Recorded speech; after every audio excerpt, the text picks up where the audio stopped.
Hey there, this is Dr. Hugh, and this is a recording of a webinar. I did a live webinar on long COVID. Now, if you're suffering from long COVID, there are tons and tons of little gems that you can apply to your lifestyle as soon as you listen to the webinar.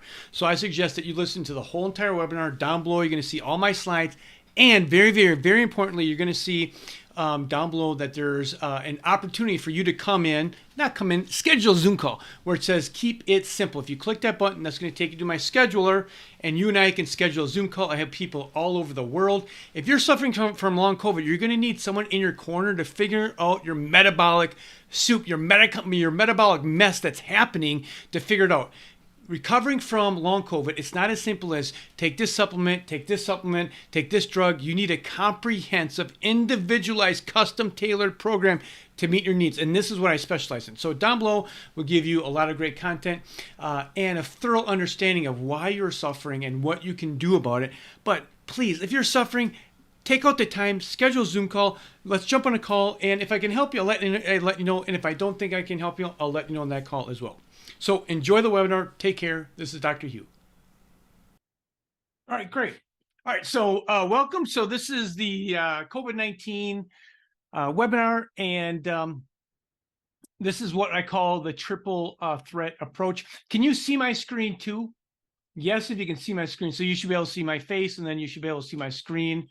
Yes. Okay, cool. All right, so for those of here that this is my website, obviously. Got a lot of great content on there. We're going to be going through, if you click this button right here, that's going to kind of bring up the lecture notes.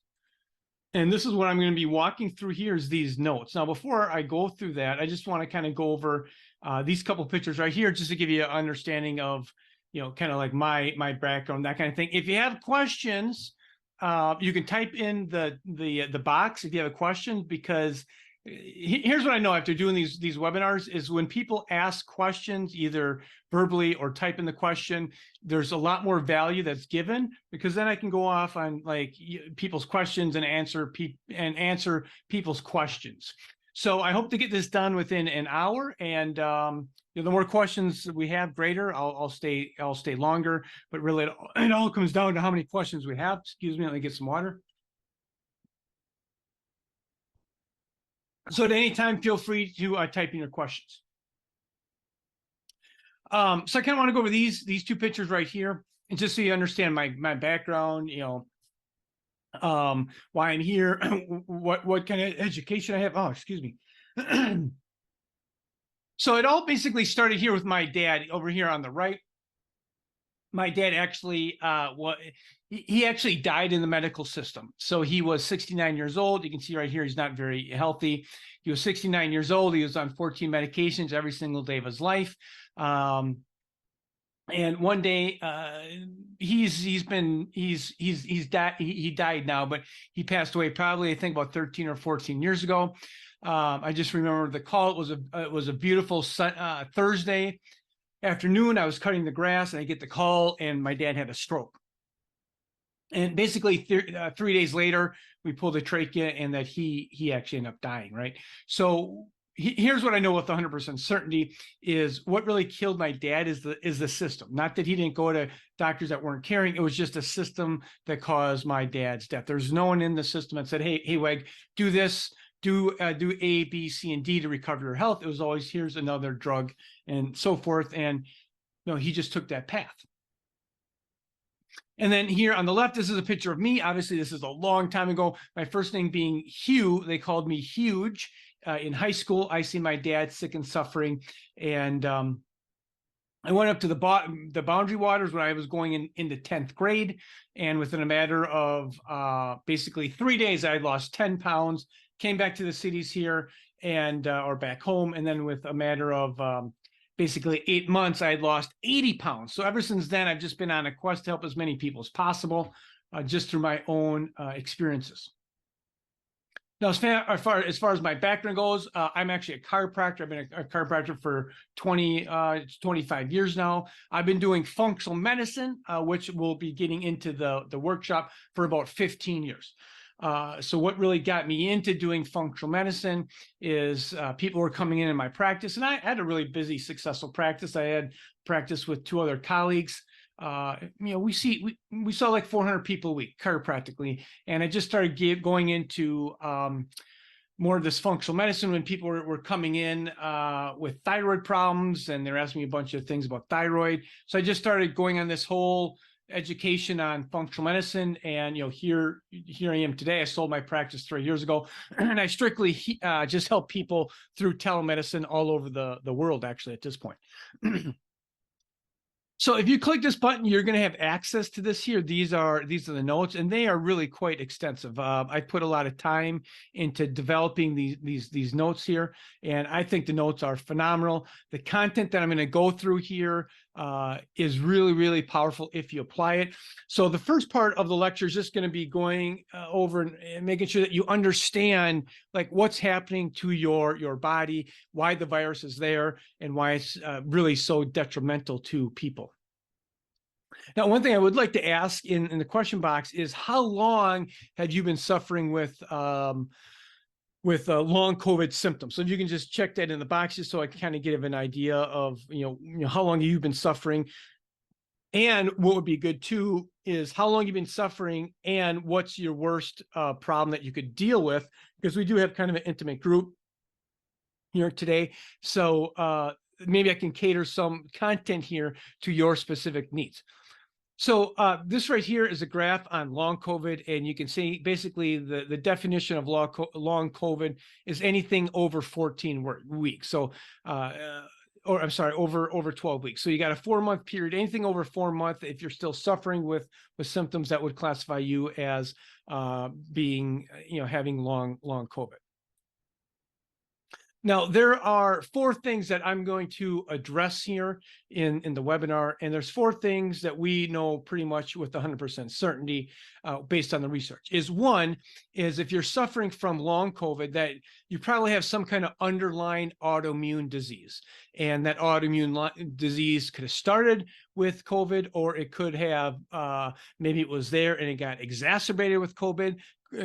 So this autoimmune component is, you have to really look at your individual case. And if you have an autoimmune disease, you got to kind of handle that. Okay, so one person said since 2020, mostly bursts of anger and fatigue. Okay, 30 years on and off, Epstein-Barr virus and Lyme. So co-infections as well.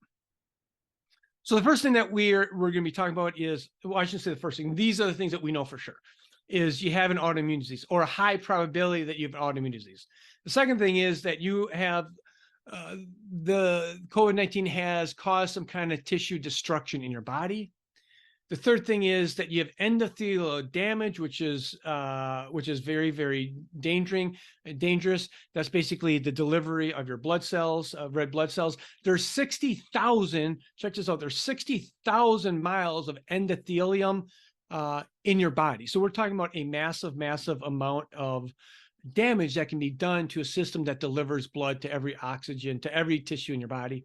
And then finally here, there's mitochondrial damage. Now, mitochondrial damage, here I got a picture of it. So check this out. So here, the research tells us is that each mitochondria in your cell, so in one cell, you have between 500 and 2,000 mitochondria. That's insane. 500 to 2,000 mitochondria, now depending on where that cell is. So for example, like your heart cell has a lot more mitochondria than, let's say, like your liver cell. I mean, your heart is a lot more active, so it needs a lot more mitochondria. So we know with 100% certainty that long haulers have damage to your mitochondria. Now, back in the day, I'm 50, mitochondria is for ATP and energy. Like that was the whole thing, ATP and energy, which is true. But ATP, the mitochondria does like 1,000 times more things than just produces energy. It actually does tons of intercellular communication. It has a huge involvement with your immune system. It has huge involvement with your hormones. So there's a lot of things that mitochondria actually do. It's just not a simple thing, oh, it produces energy. Yes, it does do that, but there's 1,000 times more things that it does as well. Now, right here, what this is just a picture. I really learn from pictures. So a lot of my content is going to be all pictorial. So what I have right here is, this is a neuron. So this is one neuron. And then you can see this thing right in here, these little things right here. These are actually the mitochondria. So there's the cell nucleus and there's the mitochondria. Now, again, there's between 500 and 2,000 mitochondria per cell. Now, the neurons, your nervous system, that has a high concentration of mitochondria because the neuronal tissue is really highly active. So one of the things that I try and do throughout the whole lectures is, just so you know, is I try and research actually stats and actually research papers of all the different things that's going on with COVID. Since COVID-19, I mean, there's been a huge amounts of research on this. So I've put in research articles just so you understand, like, it's not like my opinion. There's actually research articles. This is actually fact on what's actually occurring right here. So this is a pretty crazy study here. It says that 45% of people have some kind of long COVID symptoms. 45% after 4 months. So almost 50% of the people that got COVID have some kind of residual problem. Now, here's the biggest symptoms: is we have fatigue, muscle aches, depression, brain fog, and shortness of breath. So these are the most common symptoms. These are the ones we're going to be kind of going after here. Now, one of the things here, I want to go over this mechanism of action because this is really significant. And again, this is all research. So the mechanism of action of the stats is that you have a persistent viral load. So one of the things here is people put Epstein-Barr virus and Lyme disease. So once you get one virus, Lyme, you may have other viruses in your body, and then there's a thing called a viral load. So what does that mean? That it just adds up. So your body can handle one virus, but now if you get 10 viruses, the load that your immune system has to handle is too much. So then it starts to break down, and this is when you get all these persistent problems. So that's what it means by viral load. You can have immunological disruption, just means your nervous system, your immune system's not working correctly. This is important: tissue and organ damage, like we talked about. And then finally here, there's a lot of other ones here, but I just hitting the highlights. And then microvascular blood clotting. So all of these things here can be caused of, can contribute to the persistent symptoms. So when we look at getting a recovery protocol, you always want to start with the low-hanging fruit. One of the things, my approach when it comes to functional medicine, is you're always starting with the low-hanging fruit. You never start high, you always start with the low-hanging fruit. So the protocols that I laid out here deal with the low-hanging fruit, and then you can start doing other things besides the whole low-hanging fruit, but you don't want to miss the low-hanging fruit. This is kind of like what health looks like. So we have a baseline, right? And then we get the infection right here. Your health goes down, and then you recover. So this would be a normal nervous system. This is what you want to have: active infection, you get sick, and then you recover. Now, really what happens here, there's kind of like 5 different, there's 5 different ways that your health can go. Like this is the baseline. So everyone sees that as a baseline. So then you get the infection, and these are the things that can happen, right? These lines kind of show what are the possibilities of you getting sick. So down here, this number 2, maybe you dip down and you start to recover, but you never recover fully. Or this top one is you slowly had gotten worse, and now you're kind of on a plateau. Or number 3 here is by each day, each week, each month, they're slowly going down. So this is where you're going to have to take a polytherapy approach. This is what I call, it's a polytherapy approach. In order for you to get better right now, you need a polytherapy approach. There's not one supplement, there's not one exercise, there's not one drug that's going to get you better. This is where, when you take a functional medicine approach with my clients, I'm actually looking at how many different things can we apply to this person's case, maybe 5, 6, 7 different things that you can apply very slightly. They don't need to be grand slams. We're looking for single bases. If you can get 5, 6, 7 single bases when it comes to your health to move the needle, you're going to get better. Now, one of the things that my philosophy of healing is that God created us, and he created us to be healthy, and he put the most amazing healing power in our body to get well. So if you're sick and you're not recovering from long COVID, whatever it is, that's just telling you that there's something hindering that ability to get well. So really what I'm really good at is doing an investigation, figuring out where you're not healing and functioning, and then trying to support your God-given physiology to allow your body to function at a higher state. And when this occurs, this is when you're just going to get better. And then we have, state number 4 here. You can see this kind of ups and downs, and then number 5. So all of these are different variables that people can go through when it comes to recovery, or I should say really not recovering.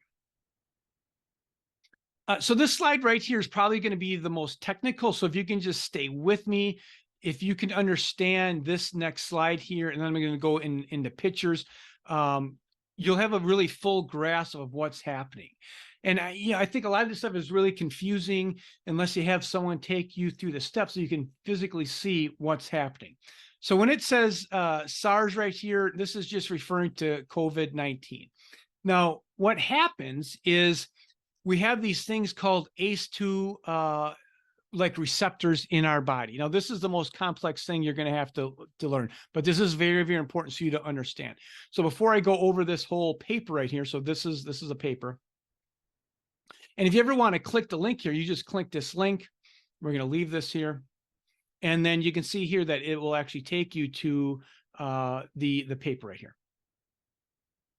But what I want to bring your attention to here is what exactly is this Ace2 receptor. So let me go over that right here. So this is I like this picture right here. So we're just going to be addressing this picture. So you see this little green thing right here? You see that right there, that little like dish satellite thing. Remember back in the day, like in the 90s and the 80s, like everyone had the big dish, right? So this is the Ace2 receptor, this green thing. Now, these receptors are the dish. They're all over your body. They're in every tissue. They're in your nose, your tongue, your heart, your lungs, your colon.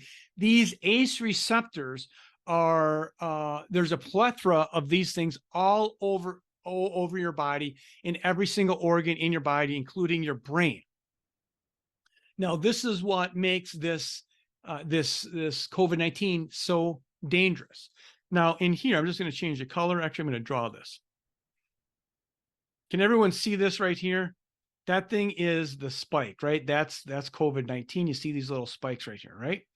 So we have this ACE receptor, the big satellite dish from the 80s. And this satellite dish is all over all organs in your entire body, right? There's receptors for everything. Like there's a testosterone receptor, there's an insulin receptor on certain tissues in your body. But these ACE receptors are all over, basically 100, all over your cells, including your eyeballs, including inside your eyes. Now, what this spike protein does, and you can see this little key right in here, because I'm going to be using this analogy. So the virus attaches, and the virus attaches to the big satellite. This is the thing that's so detrimental with COVID-19, is it specifically attacks the ACE2 receptors, the big satellite dishes, and those satellite dishes are all over all your organs in your entire body. So that's very dangerous. Why? Because now you have a virus that's literally can attach and attack receptors that are all over your entire body. And there's really been no virus that does that to this extent. Now, what happens here? So this right here, so you can see how it's kind of, the picture is of the tissue right here. So this is a picture of the tissue. It's expanded, right? So theoretically, this part right here would be like in your blood, and then this right here would be the tissue, and this is the ACE receptor. This whole COVID-19 attaches onto the big satellite dish, and then you see this like little squiggly thing right in there. That's the virus, and then it inserts it, right? So you see it right here. It inserts it into your cells, and then from there, when it's inserted into the cell, it causes havoc into the cell, and then the cell doesn't function properly. So this, at the end of the day, this is the whole mechanism. This is why people are having damage, because we have, ACE receptors all over the body. The COVID-19 is highly attracted and can attach to the ACE receptor. It spits in its little viral code, and then it starts to cause a whole bunch of havoc in your body right here. So I just try to make an analogy. I think if I can give analogies, it makes sense to people. So right here, this would be the organ, right? So that's this part right in here. So the organ is the padlock, and then the spike protein is the key. So the key goes in here, it inserts there, and then it unlocks the tissue. And when it unlocks the tissue, that little brown little thing, that's the virus right there. It gets in the cell. The cell, it starts taking over the cell and start doing a whole bunch of bad things to the cell. Okay, so if anyone has any questions, just type your questions in the chat box. Now, again, this is just another visual. So one of the things is a lot of people have brain fog. Now, this is just another visual. So this is your brain right in here. And these little things are the Ace receptors. So you can just see the Ace receptors right there, the big satellite dishes. And then the COVID-19, COVID-19, however you want to say it, COVID-19 SARS attaches on into these little receptors. And the viral load goes in your brain, and bam, now you have a problem. Now, I like this graph right here because this will kind of tell you, if you look right in here, so this is what okay, again, SARS-CoV-19 is just a 19, right? So if it gets in your brain, you're going to have cognitive problems. It gets into your oral sinuses. It gets into your heart, in your lungs, in your pancreas. So you can have a whole bunch of very specific disease processes based on where the COVID-19 is attaching. And usually it will go to your weak link. Now, I had COVID twice. I got it the first time. I had it for 3 weeks. I'm like, oh, I'm going to be over this in like 3 days. And 3 weeks later, I'm still suffering with it. And then I got it a second time, and that was fairly quick. I got over that within about 3 or 4 days.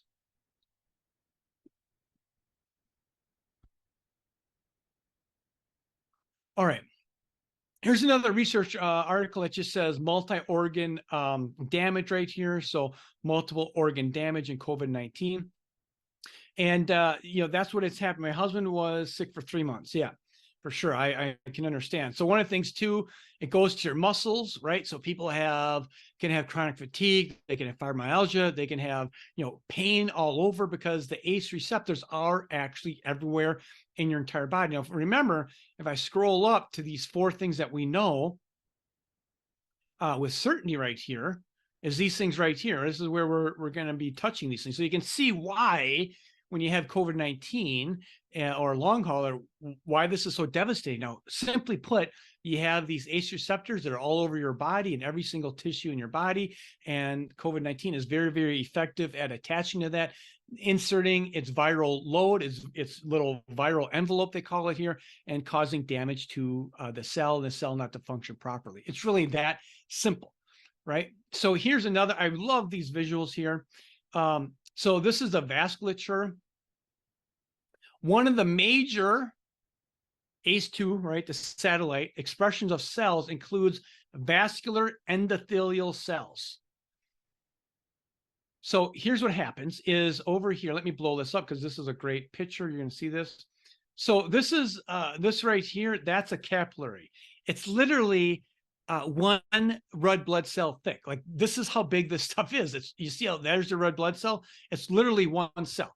Now you can see these pores right here, these little dots right there. That's normal breathing of your capillary. There's small little holes in your capillaries. Now here's what happens is when your endothelium gets damaged. Look at the big massive holes in there, right? You can see the big holes in there. Let me just see this right in here. This is like leaking, these gaps, like large fenestrations, which just means it's like a fence. Now it can get in there, it can leak in there, it can cause inflammation. And this is, this just really causes significant problems. Same thing here with your blood-brain barrier. A lot of people don't actually realize this, but your blood-brain barrier between the outside, between your blood and your brain, is only 1 cell thick. That's it, 1 cell. That's the same thing with your gut. Between your gut and your blood, it's 1 cell thick. So this right here is 1 cell thick. This layer is 1 cell thick. So when it comes to these blood-brain barrier, when it comes to the gut barrier, it's literally 1 cell thick, right? And if COVID-19 attaches to that vasculature, which there's research showing that it clearly does, it causes this kind of vasculature, which is leaking. Does that make sense? Just give me a comment in the comments if that makes sense. Just hit yes, I'm tracking and it makes sense. Would be greatly appreciated.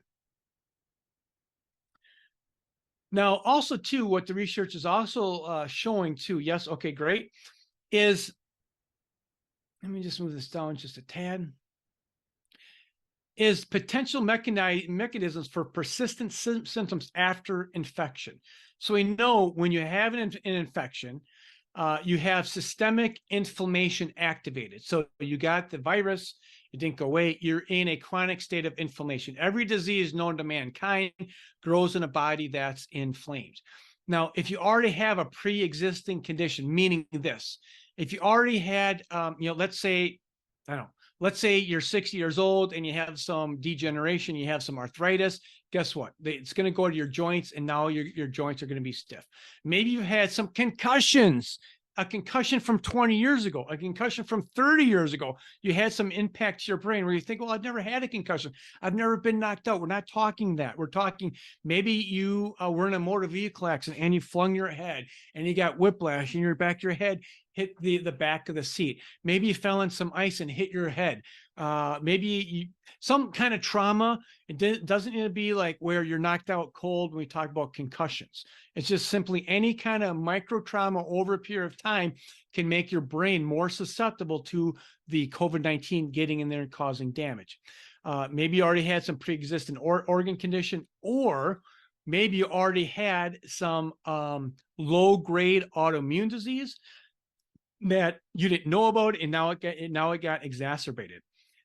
Most of my clients come to me and they have an autoimmune disease and they had no idea. Just to give you an idea, these are stats. Roughly, there's these stats are about, I don't know, maybe 8 years old.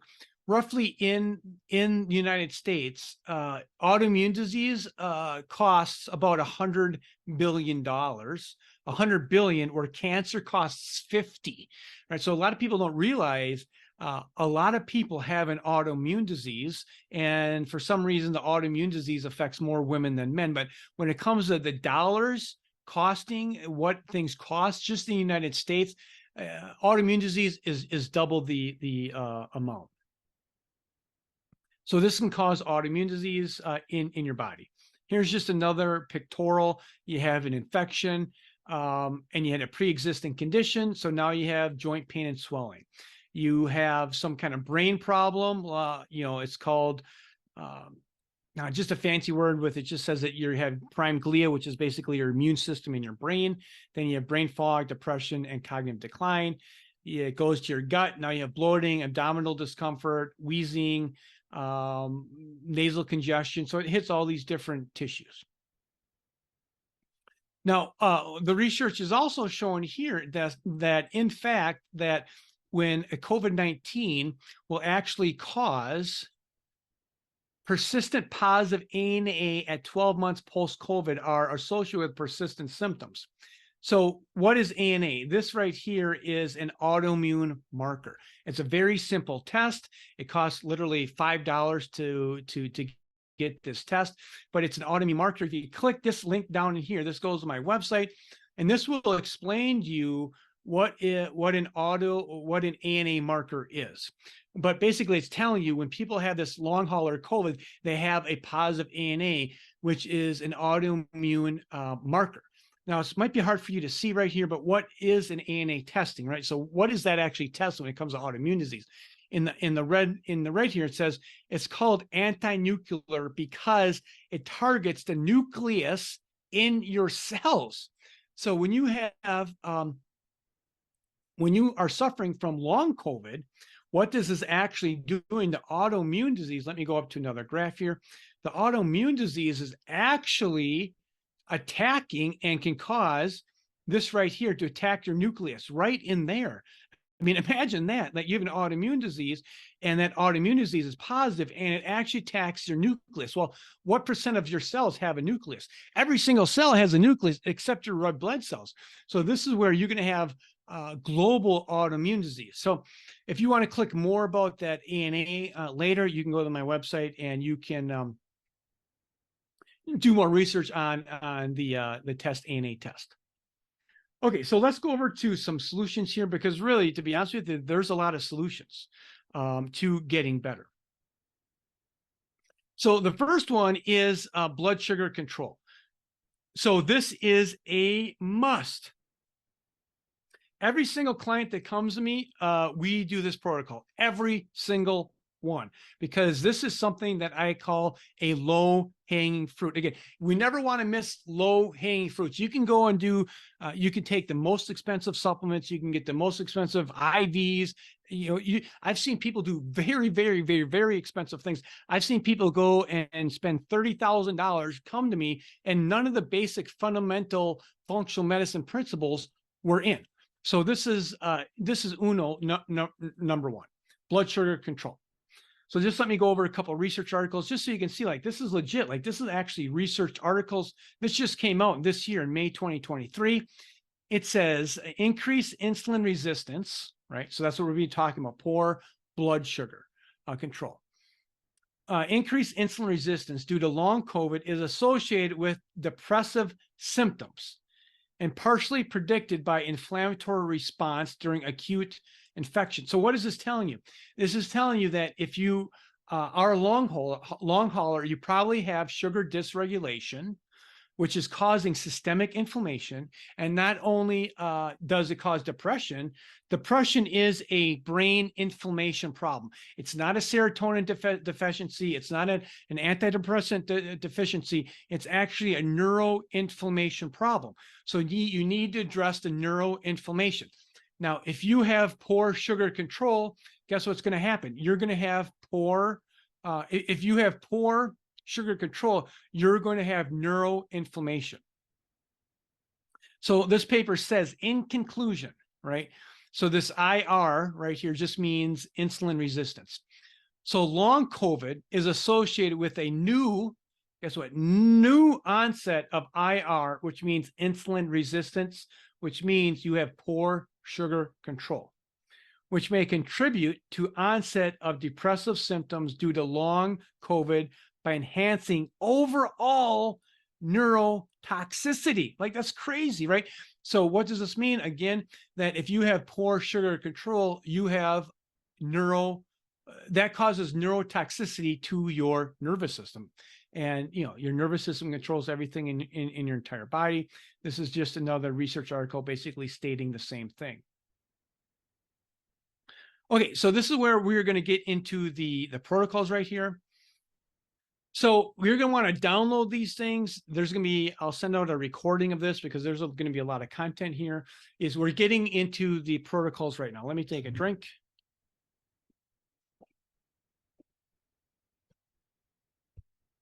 Okay. So how do you know if you have an abnormal glucose response? And it's really actually quite simple. So you can see this. I'm going to blow this up right here. You can see this right here. This says normal. Okay, now you're going to want to take a note. So if you have a piece of paper out there, you're going to want to take this note, please. It's not, there's some incorrect information. I just haven't had a chance to change this.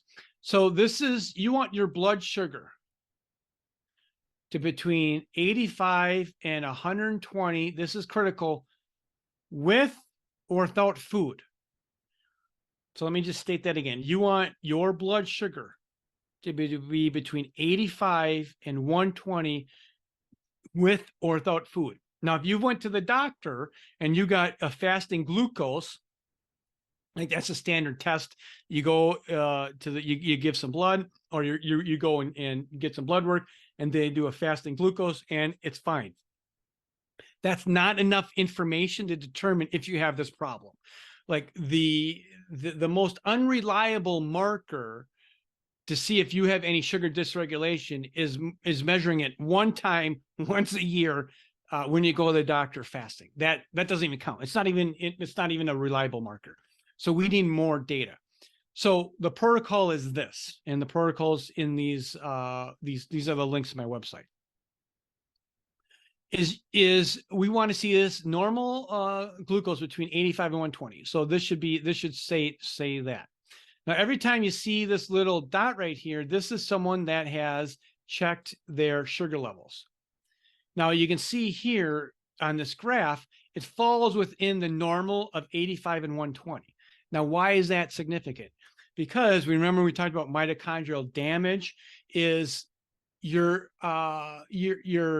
cells, and your cells need energy, and glucose is a fuel for energy for the mitochondria. So when you have this sweet spot of 80, 85 to 120, your mitochondria are getting consistent glucose or fuel supply. So this is critical. This is what you want to see right in here. Let me clear this here.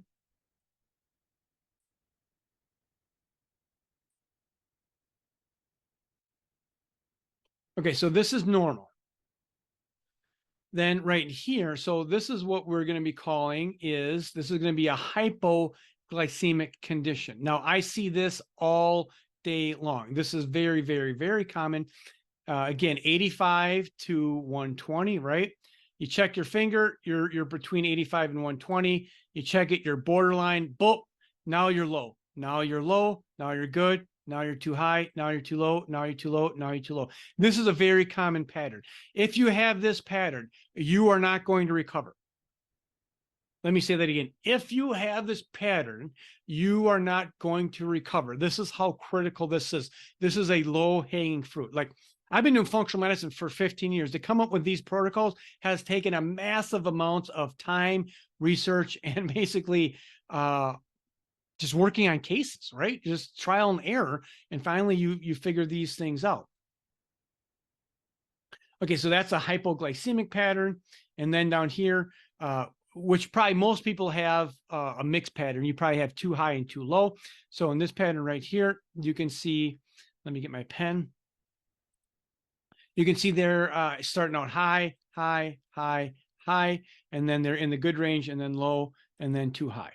So all these things here are going to cause problems and make sure that your mitochondria are not functioning properly. So let me go over the protocol. This is a protocol. This is something that you can literally go out to Walgreens right after this webinar, and you can get this and you can start doing this tonight. So this is the exact protocol that I use with what percent of my clients? 100%. 100% I do this on. All right. So the protocol is this. You wake up, you check your blood sugar. Before you eat, you check your blood sugar. 30 minutes after, you check your blood sugar when you eat. 1 hour after, 2 hours after, and then right after you eat. Now you're probably thinking, damn, I got to like check a lot. Yep, you got to check a lot. You only do it for like 5 days. In 5 days, 6, 7 days, you're going to know if this is a problem. Right. So once you have the data, and if in fact this is a problem, then you've just found a mechanism, a physiological mechanism that is affecting your God-given healing ability to function and recover from COVID, to recover from Lyme disease, whatever it is, Epstein-Barr virus, fibromyalgia, whatever it is. You've just found and discovered a mechanism. And if you're on this webinar, there's probably almost 100% certainty that every person that's on this webinar right now has some kind of sugar dysregulation. That's what I've seen. That's what I can say clinically with a fairly high degree of confidence, because I've helped enough sick people get well. I mean, it's that simple. So right here, boom, you go to Amazon, you just go to the website, you click it, there it is. It's, how much is this? It's currently unavailable. So they're out of stock. Just getting something similar to this. This says 33,000 reviews. I think it's about $30, right? It's very, very inexpensive. It's very inexpensive. Okay, so that is the protocol. I'm just kind of curious, has anyone checked their blood sugar and it's been high? You can just put that in the comments right there. Okay, let's scroll down because there's some more protocols when it just comes to blood sugar. All right, here we go. So we're going to hit that. And what I want to kind of go over here is, so how I created my content is there's a video. So you can watch a video on it, right? You can hear the audio, that's the audio on it, and then I put visuals on it. So what would be some indicators that you actually have some sugar dysregulation? And the fancy word is called dysglycemia. It just means, sugar dysregulation. So dysglycemia is a fancy word for saying poor sugar. So if you get fatigue, if you get insomnia, mood swings, anxiety, depression, hair thinning, impaired ability to lose weight, those are classic signs that you have some kind of sugar dysregulation. Okay, so this is a great question by Terry. This is why you want to answer. You want to give questions in here, because there are going to be clinical gems that I'll give you guys because it just comes out, right? Because someone asks the questions. Okay, so this is a really common question, and this is a very very common clinically thing that I see is that you wake up in the early morning. Well, what happens when you wake up in the early morning is you've dropped down to a hypoglycemic state. So if you don't have enough sugar, it's going to wake you up in the middle of the night. Like if your blood sugar falls too low, your body sees that and you're like, OMG, I need to make some sugar. And then it releases these hormones to break down sugar. And those hormones are norepinephrine and epinephrine. And those are the hormones are like, I'm scared, I got to run away from the tiger. So those wake you up. So, you have to really, really work hard at making sure that your blood sugar is consistent the whole entire day while you're awake, and that you're storing these reserves, glycogen in your liver. And there's a whole bunch of different things that can be done with that. But that's why I shouldn't say that is a possibility on why you're waking up, because your blood sugar is dropping too low. So a little hack would be that you could just eat a snack before you go to bed, a protein or a fat, no carbs, a protein or a fat. And, that can really help people out that have that dysglycemic pattern. So right in here's a pattern of a hypoglycemia. This is a classic sign that you have a hypoglycemic pattern. And here is that when you eat, you get energy after meals. So if you eat food and you're like, hey, I feel better, that's a classic sign that you're hypoglycemia. So Terry, does that happen to you when you eat something, do you feel better? So this is a classic sign. So here's another kind of broad stroke kind of thing that you can take to the bank is the only thing that should change when you eat food is your hunger pains. That is it. So if you get something else, if you get more energy, if you get less energy, if you get tired, if you get jittery, if you get bloating, if you get gas, if you get some kind of other problem, then hey, I feel the same, I have the same energy, but my hunger pain is gone. That's going to indicate that you have some kind of sugar dysregulation problem on top of probably some kind of bad gut if you get some kind of bloating problems.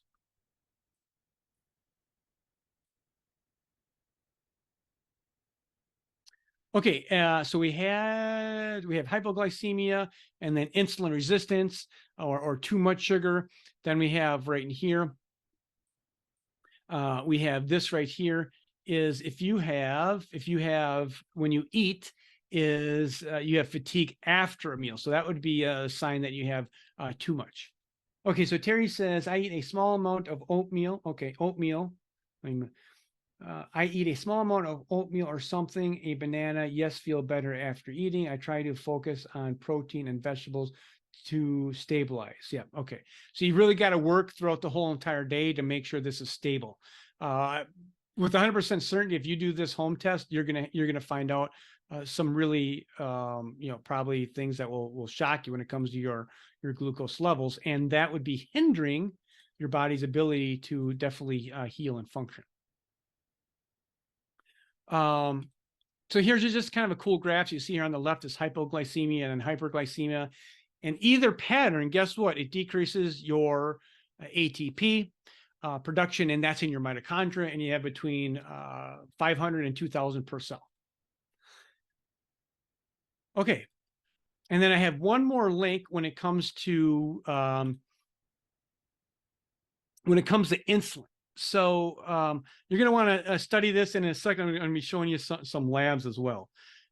So this is a great graphic. Again, I love the graphics because people can learn by graphics. Let me get my pen. So you see right here, it might be hard for you to see, but this is insulin. You see that? That's insulin right there. So this is an arrow. Insulin is going up. And then we have three things. We have carbohydrates, we have proteins, we have fats. So you can see right here, this is a carbohydrate. So what happens is your insulin goes way up. Insulin is a pro-inflammatory hormone. So if you're eating a lot of carb-based foods or things that just increase your sugar, if your sugar goes up, your insulin goes up.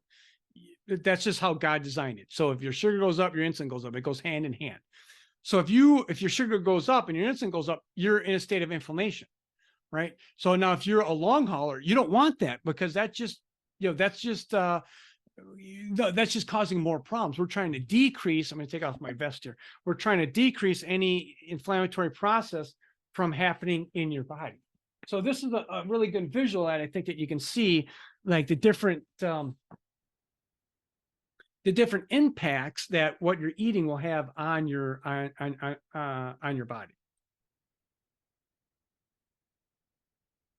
Okay, this is cool. I want to go over this case right here.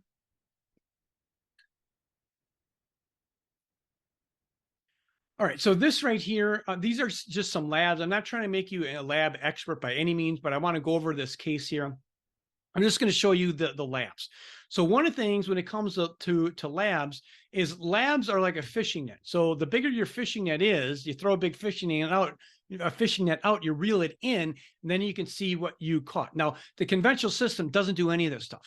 Like the conventional system is a complete failure for anything that's besides acute care. Like if you cut off your arm, go to the conventional system, you're going to get better. If you have long COVID, you're not going to get better in the system. Point blank, that's just the facts. So this is some blood work that I ran, and these are this guy right here. Right here, you can see this guy right here is 51-year-old male. So I kept that content in. Now I'm just going to show you what we found on him, which is astonishing. Some of this is kind of goofy when it got this O2 here, just so it's just kind of, I don't know what happened with the conversion. So just to give you an idea of what we're checking for. So this guy, you see this white blood cell count right here is 9.9. That's bad. It should be around 5. This right here, you see the range there? He's on the upper range. Like that's not good. Like that's telling me that he has long COVID. He has chronic inflammation. There's something going on in his body that's causing his white blood cells to be 9.9. That's where you kind of have to investigate and figure out what's actually happening here. Here, his sugars are, this is fasting in the morning. Fasting in the morning should be less than 100. So he has a sugar problem. Down here, he had no idea. Look at this is a hemoglobin A1C. This is the check to see if you're diabetic. Boom, boom. 7.9 here. You can see right here. He's a diabetic. Had no idea. No idea that he was a diabetic, was never a diabetic before. He gets long COVID, feels like, crap, is looking for answers. He has sugar problems, right? So his body is really inflamed and massively inflamed. We're not even at the tip of the problems when it comes to these labs. So when you look at the stuff, then you have to take approach. Well, what are you going to do first? Well, obviously we got to fix his sugar problem. His testosterone, he's 51. So he's the same age as me. I'm 50, right? So testosterone is 130. Mine's 900. I'm 50. I have a testosterone of 900. Look at that. No testosterone. This is a marker right here for basically poor sugar control. That's high. Check out his vitamin D. His vitamin D is 16. You see the range there between 30 and 100? He's at 16. He's burning through all his nutrients. Now, when it comes to conventional system, if this marker comes back at 31, they're going to tell you you're what? 100% fine. That's a lie. 80. You want to see this vitamin D is around 80. That's the sweet spot. That's where a healthy, normal human beings live. D-dimer, I have this test on my website. When people get long COVID, D-dimer is high. That's a clotting factor. Guess what? Bing, bing, bing. We found it in his blood. He has thick blood. I mean, he's a nightmare. But when I say he's a nightmare, he is a nightmare, but now we have a path. This is the path for him to get better. Like we've discovered all these different things where he had no idea what was going on. C-reactive protein, this is an inflammatory marker. It's 12. You want to see this less than 1. He's at huge risk for cardiovascular disease. One of the things I went over, the top 4, one of the things was endothelial damage. Well, he has massive amounts of that. Homocysteine, this is another marker for inflammation. That's off the charts. The SED rate right here is 41. That's an inflammation marker. Your blood is thick, another blood marker. And guess what? This right here, we checked his thyroid. He has antibodies against his thyroid. Boing, bing, ding, ding, ding. He has an autoimmune disease. If you have one autoimmune disease, you probably have 3 or 4 other autoimmune diseases in your body that you had no clue about. So what did we just find in this guy? We found a bunch of causes and reasons why he feels like CRAP. No one checked it. The conventional system's not checked it. No doctors are checking it. They have no tools to do that. Then check this out. This insulin here is 31. It should be 5. You see this marker? You see the range? The range here is ridiculous. It's basically 2.6 to 24. You want this to be 5 to 6. He's at 31. So we found a really extensive path for him to go on. So what's the number one priority? The number one priority is to start to stabilize his blood sugar, and you work on that. That could take 4 weeks. It could take 6 weeks. It could take eight weeks.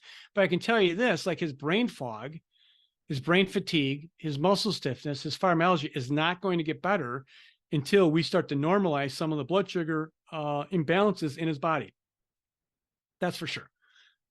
So in the comments, was that helpful to go through those labs? Kind of just give me a yes or thumbs up if you thought that was useful to go through that.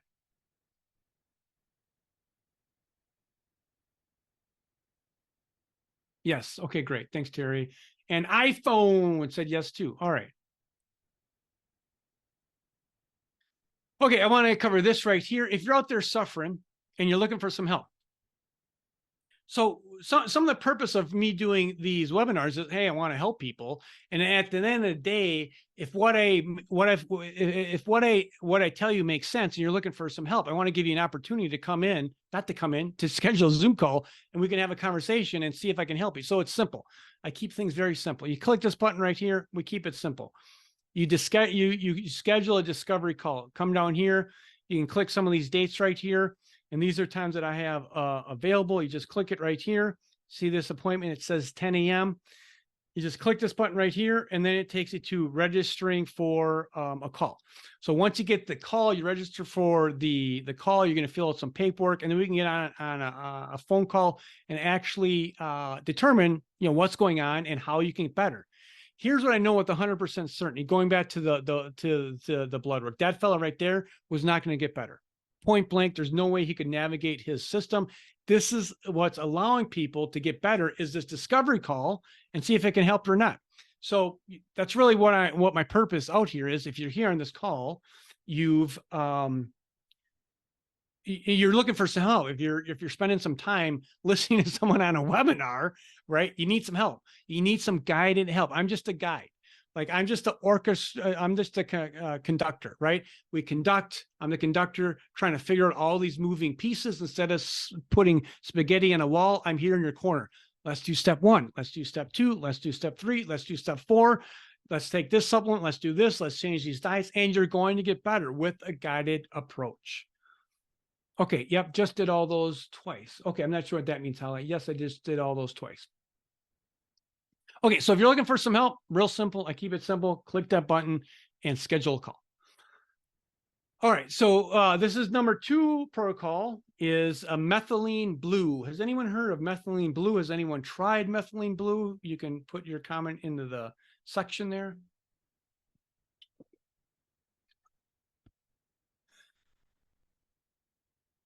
So Methylene Blue, I think it's kind of funny, how the powers, the higher powers, how they kind of pigeon-toe things, or they put things into a corner. Like ivermectin, for example. I'll be going over some examples of that. I mean, ivermectin has helped lots and lots of people, and it's very, very safe. But what happened during the COVID era is the pharmaceutical companies didn't want to have anything competing, and they made ivermectin out to be the bad guy, which is 100% completely false, and there's lawsuits on that. I'll be just going over that. This is the same thing with Methylene Blue. Is you can get this on the product, you can get this on Amazon. There's a lot of false data out there about it where it's very, very powerful. So what I want to show you right here I'm just going to click this button right here. So this is going to take you to a website called PubMed. Now, PubMed is where all the research articles are listed. If you do a research article, you publish it on PubMed. So this is a global database for people that want to geek out like myself to check out research articles. And on Methylene Blue, it has 25,847 research articles. Yes, 25,000 research articles on Methylene Blue. It is very safe and it's very effective.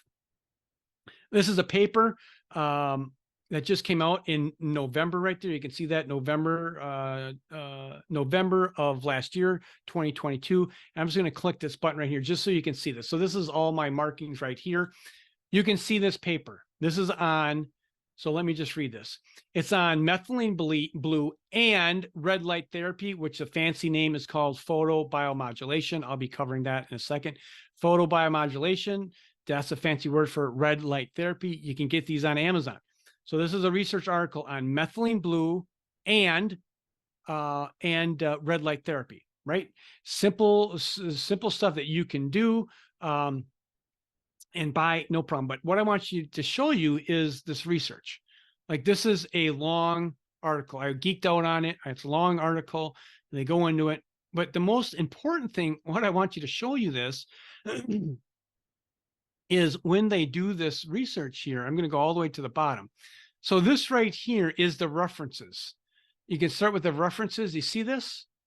So we got 1 page, 2 pages, 3 pages, 4 pages, 5 pages, 6 pages of references on methylene blue. Like this stuff is well researched. And guess what? Guess what the research showed? It's a shocker.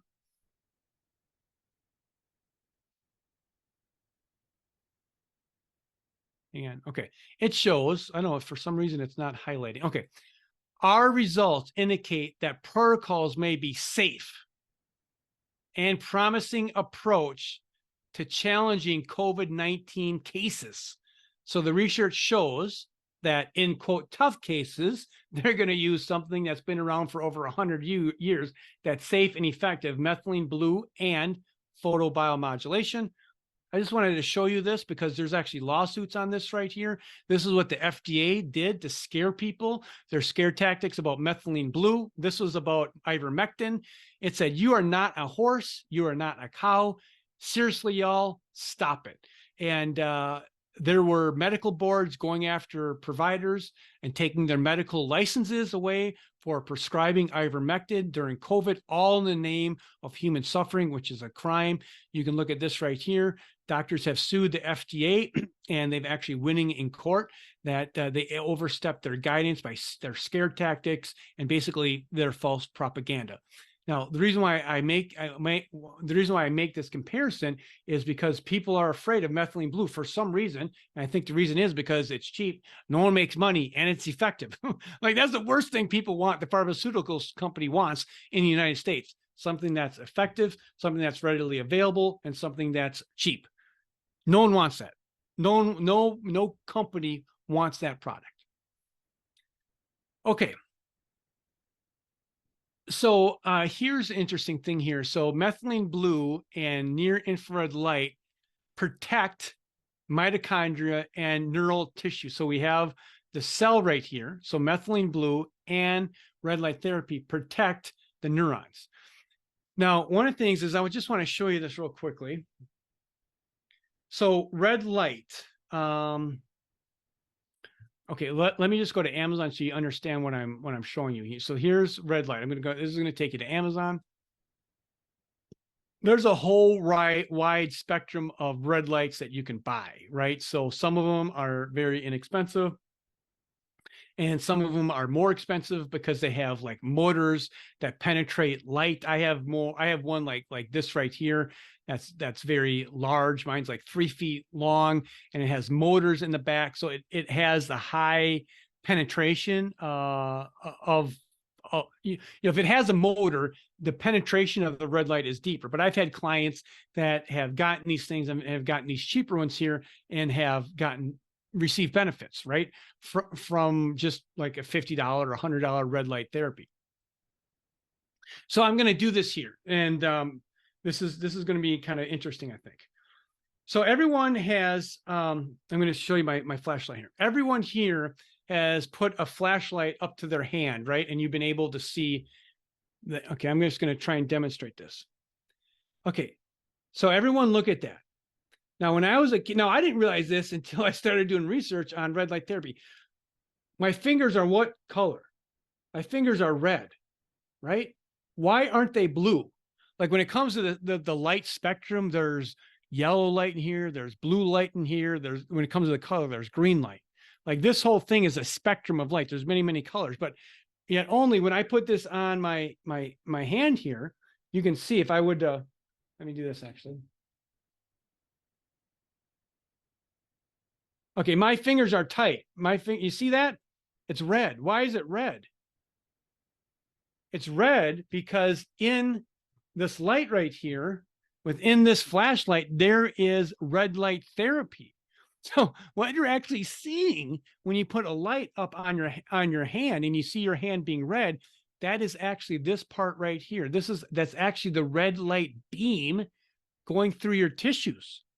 Like it penetrates deep in your tissues. And just like this, I'm going to blow this up here. That's your mitochondria. Just like here, the light goes to your mitochondria and it creates energy in your freaking mitochondria. Like it's crazy. It's like photosynthesis for plants. You know, the sun comes down and the sun beats on the plant and the plant grows. Why? Because it's photosynthesis. The plant has mechanisms designed by God that allow the plant to take the sunlight and convert sunlight into energy. And when that's converted to energy, it grows a plant, whatever that plant is. If it's corn, it grows corn. That's the same thing in our bodies. We actually have photosynthesis. It's not called photosynthesis. The name escapes my brain right now. There's some other fancy name for it when it comes to in human bodies, but it's photosynthesis basically in the human body. So if you have all these mitochondria, right, and the red light therapy is impacting the mitochondria. Let me just really be really clear on that. Red light therapy affects the mitochondria. So when you sit in front of the red light therapy, your mitochondria are getting bombarded with red light. It is charging. Here's a good visual. It's charging your cells, which is your mitochondria, to full power, right? So here you have a poor mitochondria, and here you have a nice, healthy mitochondria, right? So that's photobiomodulation red light therapy. So that's what that's doing. Now, in here, let me show you one more link here to my website.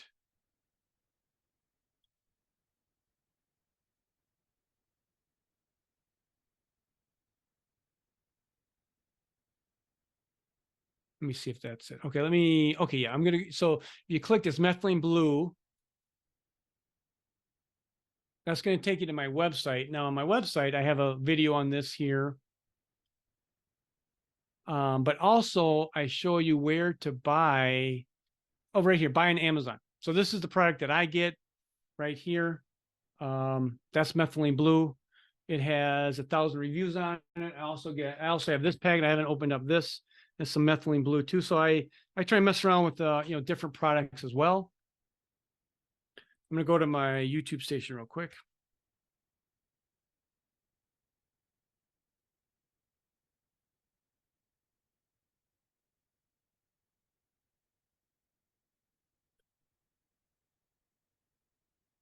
Okay, so Methylene Blue for UTIs, but here it is. I just want to show you this video.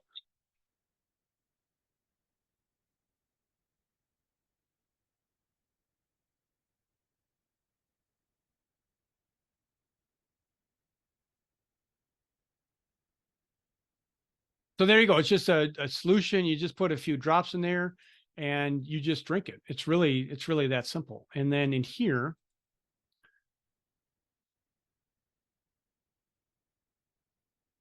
so this right here is this is the protocol. You can go back and look at that, but really simply, it's like you take 10 drops and you put it in this water and you drink it. I mean, it's really super simple. So this is a good question. Terry got a good questions. You can use a PEMF mat for sure. I have no problem against that. Yeah, I don't have one. I think they're good, but I do have a nice red light therapy unit. Yeah. Okay. Last protocol. I'm gonna be going over a little bit here. If you have any questions, type questions in. This is my last protocol, and this is going to be significant. What I found clinically is I got this because I help a lot of people that are hurt by antibiotics. There's a lot of antibiotic damage out there, and I help a lot of people that have been hurt by antibiotics. And a lot of these people can't move, they can't exercise. People that have long COVID are fatigued and can't exercise. We need to get you moving. You need to move, right? It's really simple. So this is a chi machine. And this has been a game changer too for my clients. So this machine down here, you see this down in here, you kind of, you can pick this up used on Marketplace or wherever for like 60, 70 bucks. But you put your legs in here and your legs kind of go back and forth, right? So if you're sick, if you're fatigued and you can't exercise, that's only going to cause your long COVID symptoms to get worse because you need to exercise. Exercise is life. Exercise is what stimulates your mitochondria. Exercise will grow your mitochondria. Exercise will actually eliminate your weak, sick mitochondria. So check this out. When you exercise, you put your body under stress, right? So when your body's under stress, the weak mitochondria will actually, they actually get absorbed by healthy mitochondria. So if you don't put your mitochondria under stress, these really sick mitochondria, they just kind of sit around and they use resources. I mean, I don't really know how to put it. They're using because they use resources. They use valuable proteins. They use valuable elements, but they're sick and they really don't do anything, right? So it's like it's like someone, it's like a really lazy person that doesn't want to do. I don't want to use lazy. That's not a good analogy. They're just sick and they sit there and they use resources where the healthy mitochondria don't get those resources, right? So if you exercise, these weak mitochondria will actually be absorbed. The healthy ones will actually absorb them, take the mitochondria and absorb it and start to use nutrients better. So, back pain, insomnia, shoulder pain, a lot of things here can help by this chi machine. Oh, I got a bad link there. Okay, let me just here, chi. I'm going to show you my website here. Okay, so the chi machine. So this is just kind of a blow up. You kind of just, it moves you back and forth. Now, these are the stats on this. This is pretty incredible in here. Is when using a chi machine, for every minute, your feet go back 144 times, right? That's a lot. That's really causing this motion, which causes blood flow, which causes lymph flow deep into the tissue. So this is like artificially exercising. And I can tell you, this has been an ultimate game changer because I work with people that are bedridden. I work with people that are in wheelchairs because they've been hurt so bad with antibiotics that it's destroyed them. But we have to get some kind of exercise going because that's going to relax muscles. Oh, Terry has a chi machine and she loves it. Increases energy flow, the lymph flow, the blood flow. This will get things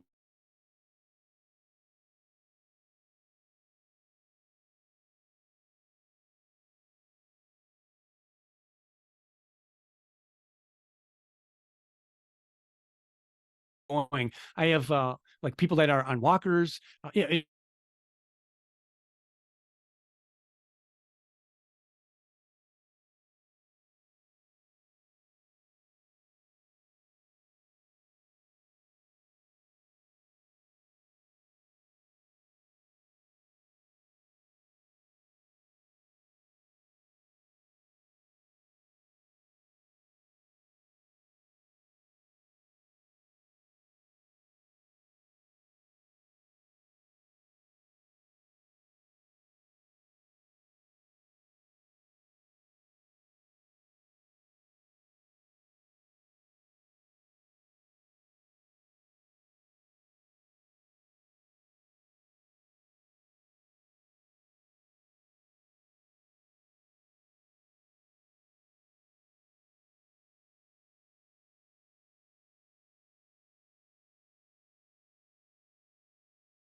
Are people, I'm sorry, my computer went crazy. Are people with me?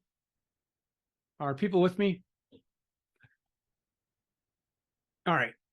Yes. Okay. It's been kind of heavy on my computer here to do all this stuff, but I think I got it fixed here. Okay, we're up and running. All right, we're almost done here. I want to go through these last couple of things here. Okay, where are we here? Okay, cool. Everyone can see my computer?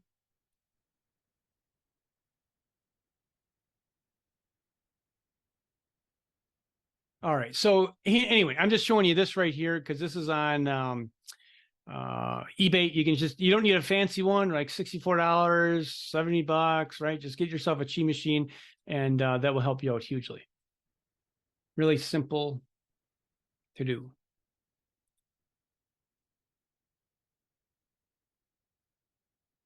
Okay.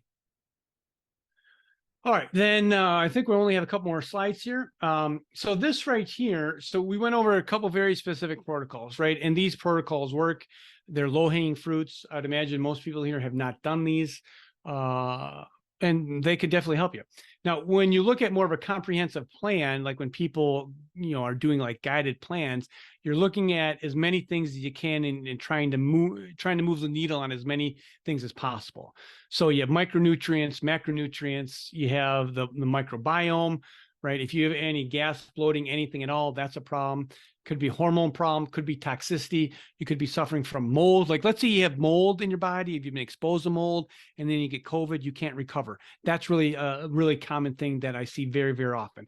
Or when it comes to the gut is before getting COVID is you had some gut problems, maybe some gas bloating, whatever it was. And now that's worse. And 80 to 90% of your immune system is actually in your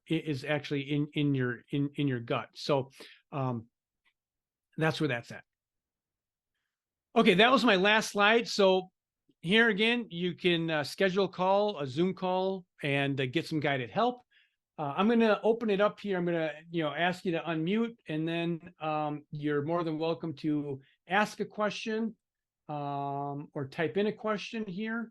And oh wow, we got quite a few people here. Okay, so I don't know if I can do a mass unmute here or not, but I think I've unmuted people. Let me just go in. Oh, here. Okay. So I think most people are unmuted. If I've unmuted you, if anybody wants to ask any questions, that would be great for the group, because this is where a lot of the gems will come in, is by asking questions.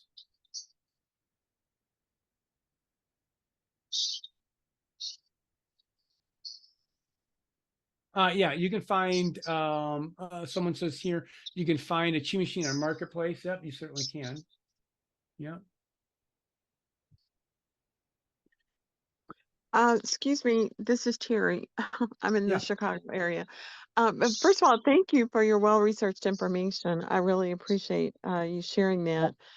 I Yeah. actually listed a number of questions there in the chat, so there were things that I was wondering about. And just to let you know, my background, I internationally trained, and I'm working toward my ND degree, but I've got many other modalities that I'm specialized in.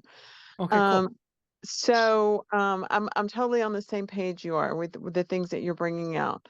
And the one of the questions I ask, with the blood type diet, do you delve into that at all to just kind of keep people's pH or their blood where it's not so thick? Because you mentioned about the thick blood.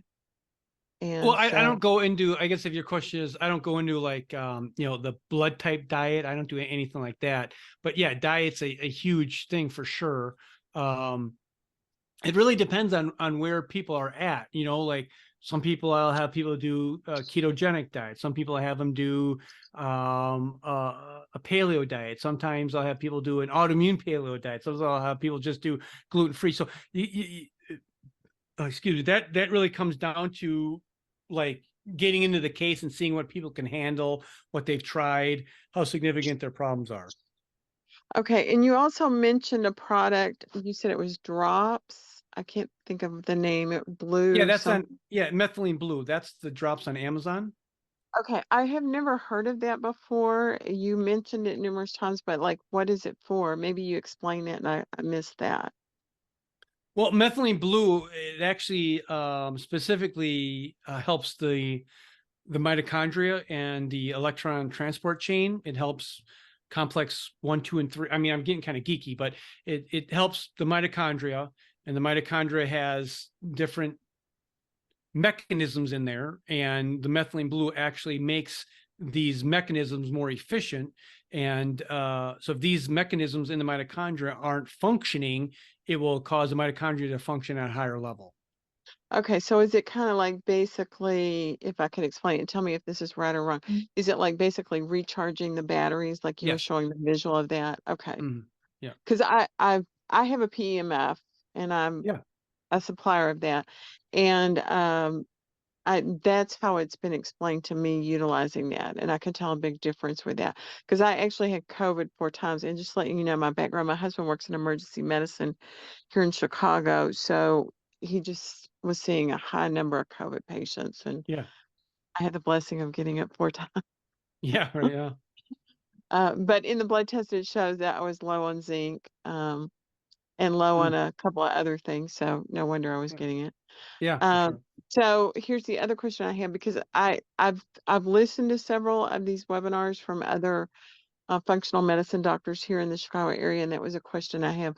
And sometimes after listening to them and then doing the intro offer that they have, sometimes it's a really big, not manageable program that they offer. Hmm. I say not manageable. Sometimes it starts out not manageable financially, Hmm. even. And so, but I do appreciate what you're doing, what you're sharing, and it's obviously you know your stuff. Yeah. Um, so I just could you delve into that a little bit more, Sure. what to expect Yep. after? Yep. So let me handle that right up front. So this is how I operate is like if people do labs, I just what I charge for labs, what the labs cost me is what I charge the client, right? So for example, that panel that you just saw that I went through with all that blood work, that's $400. Like that's my cost. That's what I charge a client. I take a picture of the cost and I put it in the patient's file and they see it and all that stuff. So my plans can run anywhere from $900 to $2,000. That's my plan. It's plans, right? So these plans can last 3 months, they can last 6 months. That's kind of the ballpark figures. And then do you ever like delve into other modalities like using herbalism or essential oils or flower essence, or to use any electronic diagnostics like Imago, Zyto, anything like that? No, no, because I'm virtual. I do have people do like basic things at home. Like, I have people check their blood sugar, their blood pressure. I check like an O2 meter that you can get on your finger for $30 on Amazon. So there's some home diagnostic things that I want to make sure people do so we get that data. But I don't do because I'm all virtual, right? So I don't do these different testing kind of things. Oh, okay. Because I'm asking because I'm a Zyto practitioner, and you can do that with someone, even Virtual. virtual. So, Yeah. yeah. So that's why I was asking that. Let's see. And I was trying to think if there was any other questions. If there's anything else you want to share, I have used the Chi machine. You mentioned that, and I really did like it. Yeah. Right now, I am using the PMF. I got the travel one, so I didn't get the one with the infrared.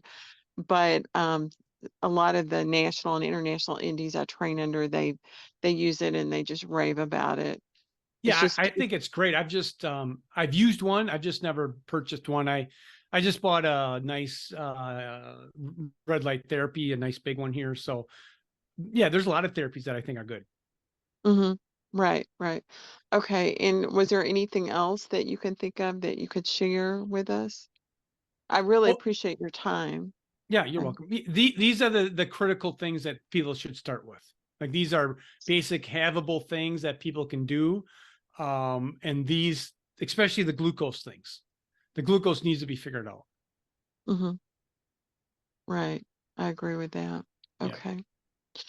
All right. So just on an average client that after you do things, I mean, what is kind of like your basic, program? Like say they'll do the $400 in medical testing, I mean, blood work. Hmm. Um, then what's the next step? So these are packages, right? So these things will last like 5 months, let's say. All right. So I'll write up a program. We'll get the program out. They'll go get blood work. Before you get blood work, there's things just on a call that I can figure out that we need to do right away. So I call it like homework. So there's homework that needs to be done. You probably start some basic supplements. Then we get the blood work back, and then maybe in 20 days we have a call. So between the first call and the second call is we need to get all your blood work done. You got to do the homework kind of things. You have to start some basic protocols and then on that second call, then we can start the game plan. So the purpose of the calls are to game plan the strategy moving forward. And then, between phone calls, like if you can email me and those kind of things. So it's I don't have getting sick people well isn't like like let's do step one. It's not like it's not like a solid structured thing, right? Some people need more, some people need less, and you just kind of like are just like the conductor as you walk through their experience and what that particular client needs at that particular time. Right. It's highly customized and individualized. Yes, I totally get yes, that. 100%. Okay. Yeah, And then right. when you use the supplements, are there particular companies that you use? I know some people are isogenic, some people Nature Sunshine, some Yeah. people Desk Bio. I mean, what? I don't have, it's not like I have a line or anything like that. Like I've crafted products that I like because I've used them and I know them and I have experience with them. So I don't have one line. Like I use a variety of different things from a bunch of different lines because that's what's worked. Right. So you use more result oriented type products. So it's not like a particular line or anything. I No, get that. gosh, no. No, I don't do any of that stuff. No. Right. Okay. Mm. Well, thank you very much. Thank you for answering my questions. I really appreciate it. Just to let you know my background, I've worked for many, many doctors here in Chicago and nationwide, and I've actually here in Chicago put a lot of them on TV. And my last story just went national. And Oh well. so I really like to, hear what other people talk about and offer. And I really am very impressed with you. I just wanted to mention that. Well, thank Obviously, you. I you're appreciate that. very, very well researched, and you present it beautifully. And I want to thank you for doing that and for your time. Thank you, Terry. That means a lot to me. You're welcome. Yeah, thank you. Any other questions here? You can do verbal or you can type. Questions is where gems come from. We have a question here. COVID awake my pillar. COVID awake my, I'm not sure, ITP, low platelets, two really 600, 6,000. How do you treat people that protocols can make my platelets go low? Your platelets are higher or low? I'm confused on that. Low. Oh, your platelets are low. Okay. I mean, you have to have more than these are tough questions, right? My platelets are low. What is it? I mean, what else is low? I mean, do you have gut problems? Do you have bloating? Do you have gas? Are like your white blood cells low? Are your red blood cells low? I mean, that can indicate that there's some bone marrow things happening, like where platelets are actually at. Maybe you're exposed to like mold. And mold, I have Oh, no. I've Well, had people that have mold that have low platelets. well, But the you could give me problem, some more data yes, than that. yes. Can you hear me? Yeah, I can. Are you talking to me? Yes, yes. We got some feedback. We got some feedback there, man. Yeah. Okay, I think he's talking to someone else. No, I was I talking know to you. I was actually. I'm sorry for the feedback. I was sitting next to my wife. She's trying to type, and it was unmuted as well at the same time. And Yeah. she. Who am I was speaking to? What's your name, sir? My name is Dan. My name is Dan. My wife is Pilar, and she has an issue with platelets where her body is constantly attacking her platelets. She's on steroids for a very, very long time. And every time that she tries to wean out of the steroids, her platelets collapse. So she had COVID twice, and last time that she had COVID, her platelets went down to 5,000. 5,000. Yeah, 5,000 platelets. That was the result of the blood test. So she was put on very high steroids to bring her platelets back up. So that was able to happen, and about 2 months later, she did not feel well. It was not COVID, or apparently it was not COVID. And she was hospitalized with, again, 5,000 platelets. And basically, her body is attacking her platelets over and over and over and over again. So every time that she builds some platelets and tries to win out of the steroids, her platelets diminish again. So basically, that's the case that she is in. Does she have other autoimmune diseases diagnosed? She's got ITP, and that's the autoimmune that she has diagnosed. Okay. And she also has Hashimoto disease. Oh, there you go. I mean, so yeah, she's got multiple diseases. So, yeah, I mean, so this is a classic case, right? So yeah, one of the 4 pillars is autoimmune disease. Like her body is ridden with autoimmune disease. So the first thing you have to go in there is you gotta, what can you do to reduce the autoimmune disease? Like that's like the number one thing. Like, what's her vitamin D? Like her vitamin D needs to be around 80. Does she have any GI problems? Like 80 to 90% of your immune system is in your gut. So this is research, dude. Like 80 to 90% of your immune system is in your gut. So does she have gas? Does she have bloating? Does she have diarrhea? Does she have any of those things? Not at this time. She had some diarrhea in the past and soft stool. She was also diagnosed with EV virus, Epstein virus, and she also has been bloated all the time and inflammation. Yeah. So, something like a case like, obviously she has a complex case. She has multiple autoimmune diseases. Something like a case like that, you have to go in there.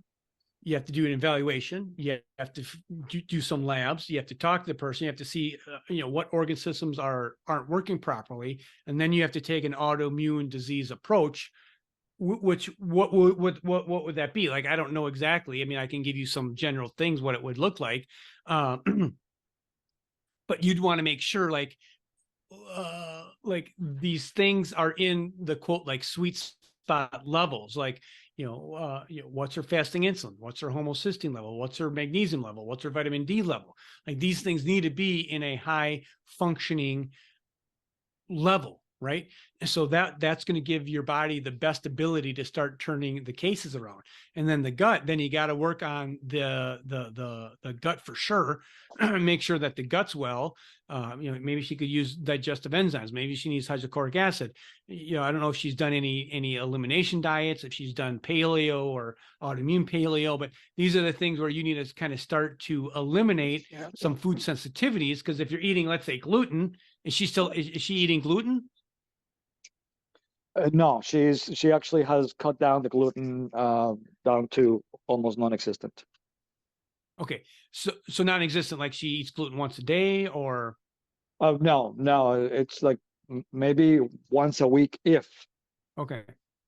Okay, so someone when you have Hashimoto's disease, you have to, I mean, you go strictly. So then there's degrees of like this is what this person was asking me about the do I do like blood type testing like or diets like and this is where you try a protocol for 4 weeks and see what happens, right? Okay. So okay, maybe she needs to go gluten free, 100% gluten free, and then on top that she needs to go dairy free as well.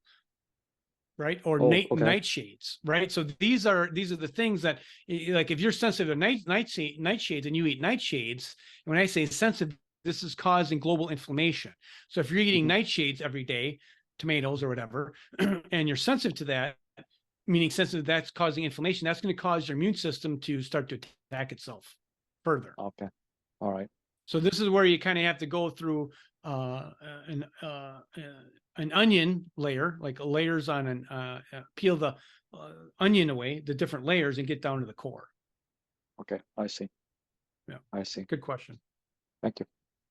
Yeah. And I have another thought, if you could comment on it, because from what I understand in some of the international information that I've looked at, and from what I understand from what you're saying, and please correct me if I misunderstand this, is that basically they're tying in the long COVID with those that get the COVID and it awakens these dormant viruses, which is what happened to me.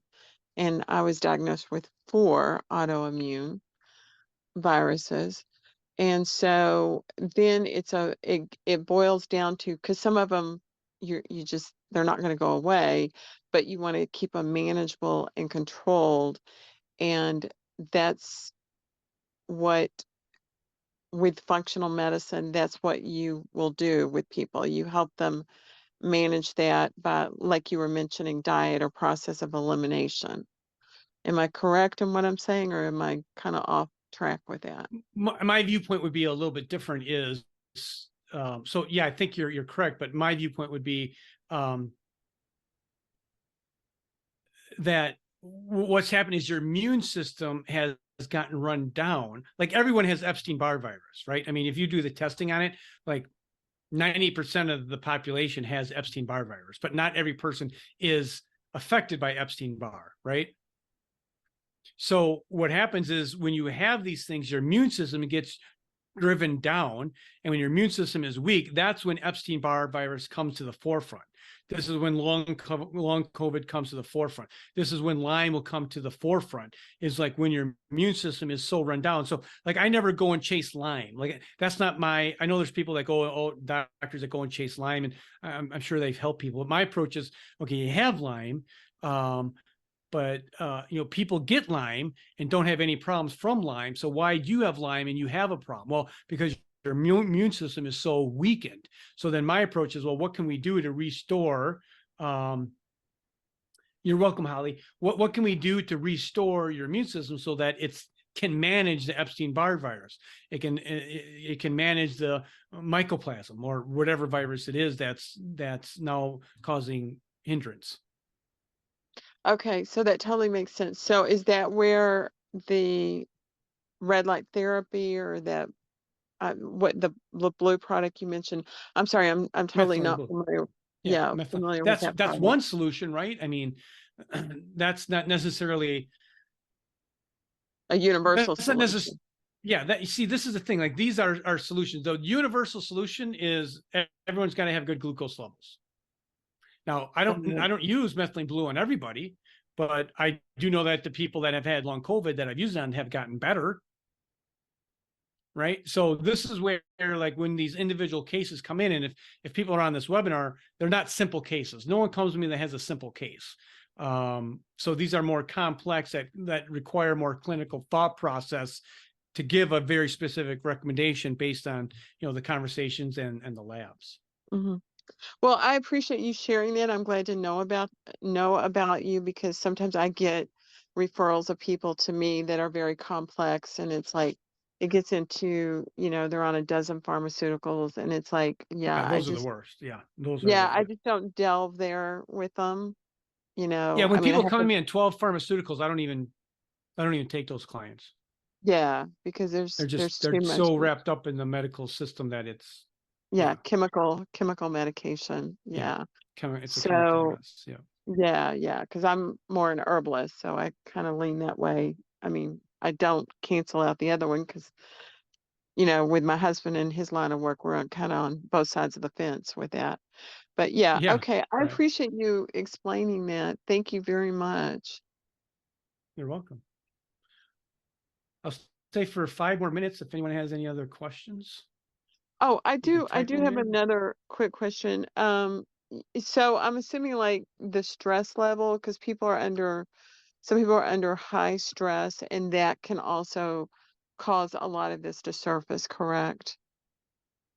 Correct. For sure. Okay. Yeah, I thought Poor so. sleep. Okay, poor sleep, poor diet, lack of Mhm. exercise. Yeah. So the method you were showing, that the passive exercise, does that really help people a whole lot, that Oh, yeah, that it's a game to changer. transition before they can get into more active exercises, or do you keep them on Correct. that? Yeah. Again, Okay. that's like, like I've had people that are in wheelchairs. Well, they got to do that forever. Mm-hmm. Right. Right. I mean, because they just aren't, their legs aren't moving. They're not getting any lymph flow, blood flow down there. Right. And then, as with your chiropractic background, then what do you recommend? Like I have a chiropractor, and I do see him usually on a weekly or every other weekly basis. Right. Yeah. Um, just because my Zyto system will show if something's out of balance, and it gets into the whole TCM, Chinese medicine, blah blah blah. But so what do you recommend? Do you refer people to try to seek that modality, or what are your thoughts on that? Exercise modality, or I'm not sure what you're. No, chiropractic. Oh, yeah. Oh, yeah. If I think people need chiropractic, yeah, I'll tell. Yeah, for sure. Okay. 100%. Yeah. Yeah. All right. Well, that is very good to know. All Yeah. right. Well, That's thank for sure. you. Yeah. You're welcome. We would probably have fun talking a lot more, For sure. because there's For sure. probably many things we would have fun chattering about, because I train internationally with people all over the world, and it's amazing the different things you learn, Yeah, that's for sure. what they're doing in other You just countries. have to have a willingness to be open. Yes. Hmm. Yes. Mm-hmm. Yeah. Exactly. Hmm. And my husband, I call him he's like the Mayo Clinic, you know, type guy, and it's like that's where his research comes from. So Okay. he he teases me. He calls it he says, "You and your voodoo medicine." That's what he calls it. Right. It's just a joke. It's just a Right. joke. It's Right. not really true, but just our way of joking. But thank you very much again for sharing. You're Sharing welcome. is caring, right? For sure. No doubt about that. Hmm. And if people want to delve into your, just to reaffirm the offer that you have, so they have to go to the website to get that, correct? Yep. That's where you sign up. Yep. Okay, just wanted to make sure. Okay, thank you. You're welcome. All right. Just see if any other questions are coming in.